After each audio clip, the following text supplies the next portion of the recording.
رجب کے مہینے کی فضیلت بڑے بڑے اسٹیجوں سے اور بڑی بڑی جماعتوں کے بڑے بڑے علماء کی زبانی سنی جاتی ہے، جبکہ یاد رکھیں رجب کے مہینے کی فضیلت کے تعلق سے جتنی بھی حدیثیں، جتنے بھی مسائل بیان کیے جاتے ہیں وہ دو طرح کے ہیں، یا تو وہ سندن ضعیف ہیں یا پھر نبی صلی اللہ علیہ وسلم پر گڑے گئے جھوٹ اور اتہامات ہیں۔ آئیے میں آپ کو بتاؤں رجب میں ہونے والی 3 یا 4 بڑی بدعتیں ہیں۔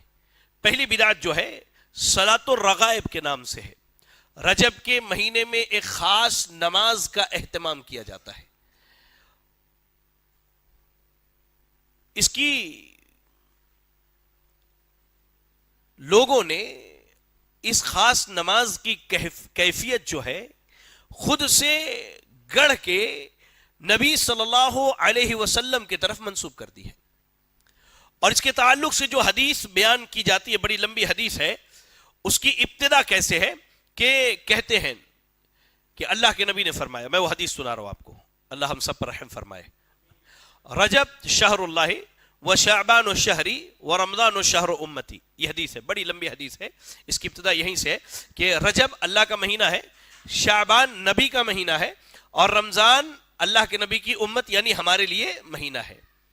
اس حدیث میں رجب کے بہت سارے جھوٹے جھوٹے فضائل بیان کیے گئے ہیں۔ اس کے بعد اللہ کے نبی صلی اللہ علیہ وسلم کی طرف منسوب کی جاتی ہے کہ اللہ کے نبی نے کہا کہ جو شخص رجب کی پہلی جمعرات کے دن روزہ رکھے، رجب کے پہلے جمعرات کو روزہ رکھے، اور جمعہ کی رات مغرب اور عشاء کے درمیان 12 رکعت نماز پڑھے، کتنی رکعت؟ 2 رکعت کر کے 12 رکعت نماز پڑھے۔ پڑھنے کا طریقہ کیا ہو؟ ہر رکعت میں سورۃ الفاتحہ کے بعد 3 مرتبہ سورۃ القدر انا انزلناہ فی لیلۃ القدر، اور 12 مرتبہ سورۃ الاخلاص پڑھے، 12 رکعت ایسے ہی پڑھ لے۔ جب نماز سے فارغ ہو جائے تو اللہ کے نبی پر 70 مرتبہ درود پڑھے، وہ بھی درود کی یہ کلمات اللہم صلی علی محمد نبی الامی وعلی آلہ، پھر سجدے میں چلا جائے، نماز کے بعد سجدہ کرے 12 رکعت کے بعد، اور سجدے میں یہ دعا پڑھے سبوح قدوس رب الملائکۃ والروح، پھر سر اٹھائے اور 70 مرتبہ یہ دعا پڑھے رب اغفر وارحم وتجاوز عما تعلم انک انت العزیز الاعظم، اللہ اکبر۔ یہ نماز کا طریقہ ہے صلاۃ الرغائب کا۔ اب یہ نماز صحیح ہے یا نہیں، یا اس نماز کی جو حدیثیں بیان کی جاتی ہیں اس کے بارے میں محدثین کیا کہتے ہیں، میں آپ کو مختصراً بتاتا ہوا چلوں۔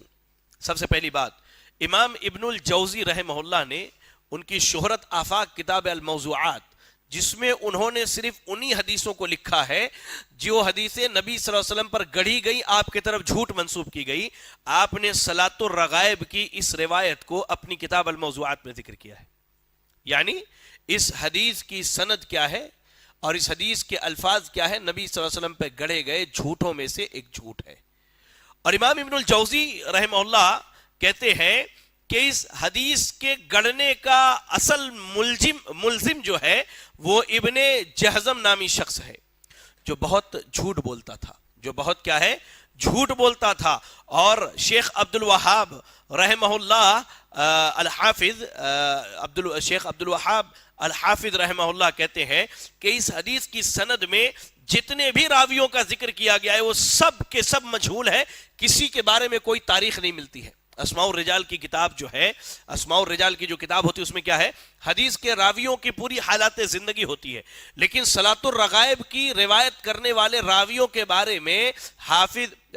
شیخ عبد الوہاب الحافظ رحمہ اللہ کہتے ہیں کہ اس کے سارے راوی کیا ہے، مجہول ہے، ان کے بارے میں ہمیں کوئی ذکر ہی نہیں ملتا، یہ ہے کون لوگ۔ اور اس سے بڑھ کر میں آپ کو بتلاؤں، امام ذہبی رحمہ اللہ کہتے ہیں لعلہم لم یخلقوا، کہ یہ ایسے راویوں سے حدیثیں بیان کی گئی ہے جو ابھی تک پیدا ہی نہیں ہوئے۔ سبحان اللہ، امام ذہبی رحمہ اللہ کہتے ہیں، اپنے دور کے بہت بڑے یعنی ناقد ہیں آپ اپنی کتاب کے اندر لکھتے ہیں تلخیص الموضوعات کے اندر کہ یہ ایسے راویوں سے روایت کی گئی ہے جو آج تک پیدا ہی نہیں ہوئے ہیں، یعنی صلاۃ الرغائب جو ہے نبی صلی اللہ علیہ وسلم پر گڑی گئی جھوٹوں میں سے ایک جھوٹ ہے. امام ابن رجب حنبلی رحمہ اللہ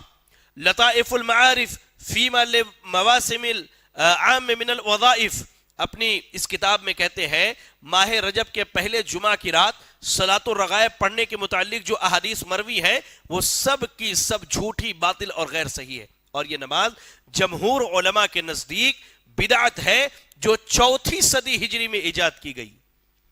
نہ یہ نماز نبی کے زمانے میں تھی، نہ یہ نماز صحابہ کے زمانے میں، نہ تابعین کے زمانے میں، بلکہ اس کے بعد کے ادوار میں جو ہے اس کو ایجاد کر لیا گیا. اور اس کے بارے میں محمد بن طاہر الہندی رحمہ اللہ تذکرۃ الموضوعات نامی کتاب کے اندر کہتے ہیں صلاۃ الرغائب موضوع بالاتفاق. تمام محدثین کا اس بات پر اتفاق ہے کہ صلاۃ الرغائب جو ہے یہ ایک جھوٹی نمازوں میں سے نماز ہے، ایک جھوٹی نماز ہے،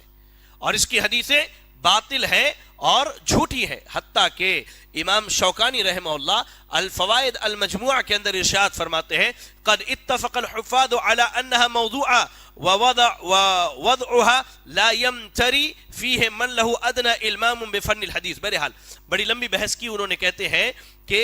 تمام حفاظ حدیث کا، یعنی جو حدیث کے بڑے بڑے جہابذہ علماء اور حفاظ ہیں، ان کا کہنا ہے کہ یہ نماز من گھڑت ہے، نبی صلی اللہ علیہ وسلم پر جھوٹ گڑی گئی ہے. اللہ اکبر، اللہ اکبر. اور کہتے ہیں جس شخص کو حدیث رسول کے فن سے تھوڑی بہت بھی محبت ہو، جس کو معرفت اور علم ہو، جب وہ اس حدیث کے الفاظ کو پڑھے گا تو خود ہی جان جائے گا کہ یہ حدیث اللہ کے نبی پر گڑی گئی ہے. تو یاد رکھیں جو نماز صلاۃ الرغائب کے نام سے رجب کے مہینے میں پڑھی جاتی ہے وہ نماز کیا ہے؟ بے اتفاق علماء حدیث موضوع ہے، ضعیف ہے، من گھڑت ہے. اس نماز سے ہمیں اور آپ کو بچنا چاہیے اور اپنے آپ کو بچا کے رکھنا چاہیے. حتیٰ کہ